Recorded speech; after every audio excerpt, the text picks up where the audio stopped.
Jeg synes jo, det er rigtigt at lægge afgifter på usund madvarer i øvrigt, og fedtholdige madprodukter.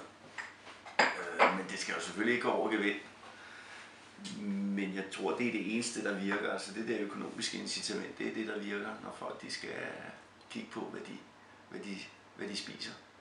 Og derfor er det også min holdning, at jeg synes jo, i stedet for at man bruger fedtafgiften til bare at lægge ned i den store statskasse, så kunne man jo være lidt mere visionær og sige, de penge man får ind i statskassen fra fedtafgifter, sukkerafgifter osv., dem brugte man til at give tilskud til de økologiske madvarer, sådan så de kom rigtig langt ned i pris. Ikke?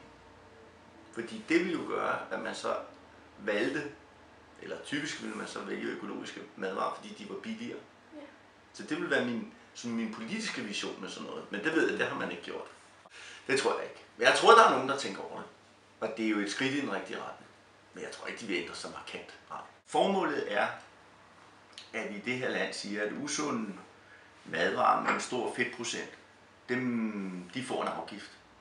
Fordi vi gerne vil have danskerne til at spise mere sundt. Men så er der også den anden del af det, og det er at få nogle penge i statskassen. Ikke? Fordi de her penge, de går til hospitaler. Det kan de jo gøre. Altså, de er jo ikke øremærket til netop det til økologiske madvarer, som jeg gerne så.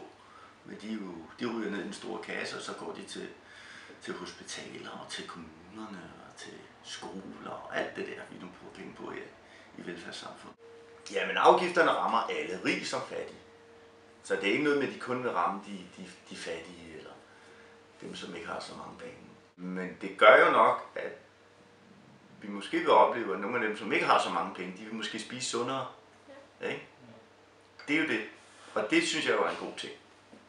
Mens de rige, de har råd til det, så de er nok måske ligeglade. Det er ikke min holdning, at det er en skjult skat på den måde, fordi formålet er jo at få danskerne til at tænke over, når de køber ting, at der er fedt og sukker i de her madprodukter, og derfor skal du måske overveje at købe noget andet. En kedelig effekt af det, at der måske er nogen, der nu siger, så kan det bedre svare sig at køre til grænsen og så handle der. Det er jo en balancegang, fordi hvis man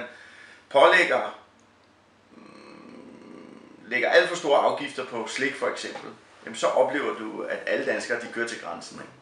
Og handler ind. Så det er sådan en balancegang. De penge, man får ind i afgifter, de bruges jo til at investere i den der økonomiske kickstart. Jeg tror, de bruger 10 milliarder, ikke? Så de penge, de bruges jo til det blandt andet, ikke?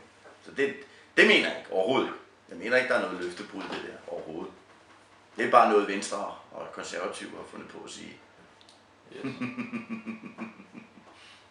Jamen jeg tror, som jeg sagde indledningsvis, så tror jeg, det er et skridt i den rigtige retning. At man pålægger usunde madvarer en afgift. Det, der altid har virket, det er at ramme, kan man sige, borgerne på pengepungen. Jeg mener jeg godt, de kan. Altså, vi har jo valgt, det er jo os, der har valgt de politikere, der sidder i Folketinget.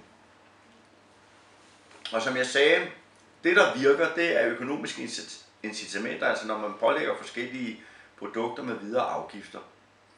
Og det ser man skal dykke ned i og se, hvor stor administration er der af det der, ikke helt konkret, ikke? Og jeg havde jo ikke noget imod at give en kompensation, hvis der er en sekretær eller en eller anden administrativ medarbejder i en virksomhed, som skal bruge en time ekstra om ugen på det, at man så finansierer det af fedtafgiften. Det vil jeg ikke have noget imod, men det er så bare min egen personlige holdning.